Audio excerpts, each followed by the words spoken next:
12 अक्टूबर साल 1972 south America के Uruguay देश से एक छोटा सा चार्टर्ड हवाई जहाज टेक ऑफ कर रहा है। यह हवाई जहाज चिली देश के राजधानी सेंटियागो शहर जा रहा है। प्लेन में बैठे हैं कुछ हट्टे कट्टे रग्बी टीम के प्लेयर्स।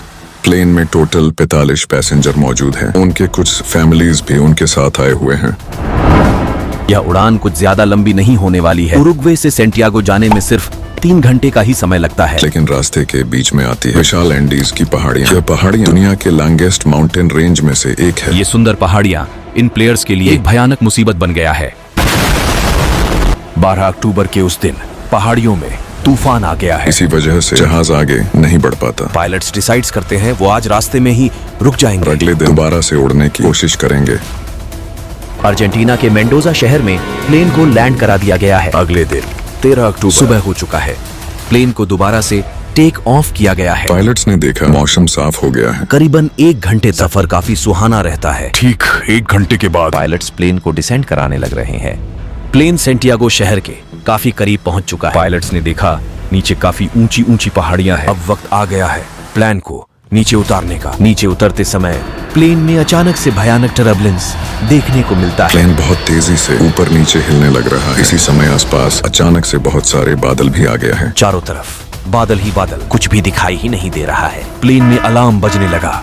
वार्निंग लाइट भी ऑन हो गया है। किसी को कुछ समझ नहीं आ रहा। सीट पर बैठे रग्बी प्लेयर्स काफी निडर है। वो मजाक बना रहे हैं इस टर्बुलेंस का। तभी दिखता है प्लेन पहाड़ी के काफी नजदीक आ गया है।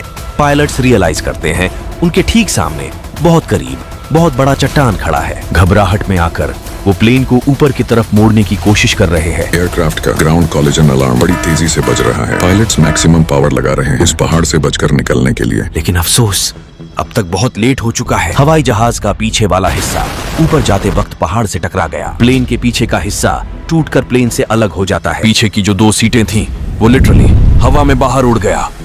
3 पैसेंजर इसके साथ उड़कर हवा में गायब हो गए हैं। कुछ सेकंड तक प्लेन ऊपर जा रहा है और फिर अचानक से नीचे गिरने लगा। कुछ ही सेकंड बाद एक और कॉलिशन हुआ और प्लेन का लेफ्ट विंग भी टूट गया। कुछ और पैसेंजर उड़कर बाहर नीचे गिर रहे हैं। प्लेन का सिर्फ आगे वाला पोर्शन ही बचा हुआ है। बाकी पैसेंजर का भी बचना मुश्किल हो सकता है। कुछ ही देर बाद प्लेन का आगे वाला हिस्सा भी नीचे आ गिरा। 300 किलोमीटर प्रति घंटा की स्पीड से प्लेन ग्लेशियर पर स्लाइड कर रहा है। बचे हुए लोगों को भी यह नहीं पता वह बचेंगे भी या नहीं। 700 मीटर स्लाइड होने के बाद प्लेन में फिर से एक टकराव होता है। प्लेन में सब कुछ तहस नहस हो गया है। पैसेंजर सीटें प्लेन से फटकर बाहर आ गया है।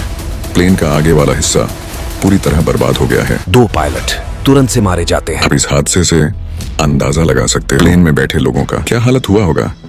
इतने बड़े हादसे से लगता है सभी पैसेंजर मारे जा चुके होंगे, लेकिन ऐसा नहीं है। हैरानी की बात यह है प्लेन में बैठे 45 लोगों में 33 लोग अभी भी जिंदा बचे हुए हैं। हालत काफी गंभीर है। अगर कुछ लोगों को जल्दी इलाज नहीं मिला तो वह कुछ घंटों के अंदर ही मारे जा सकते हैं। कोई नहीं जानता ये लोग कहां पर आ गिरे हैं। इस सर्वाइवल की दर्दनाक कहानी तो अभी बस शुरू हुई है। आगे उनके सामने बहुत सारे परेशानी आने वाली है। क्या ये लोग अपनी जान बचा पाएंगे या फिर इस बर्फ में ही अपनी दम तोड़ देंगे? बताएंगे आपको अगले पार्ट में।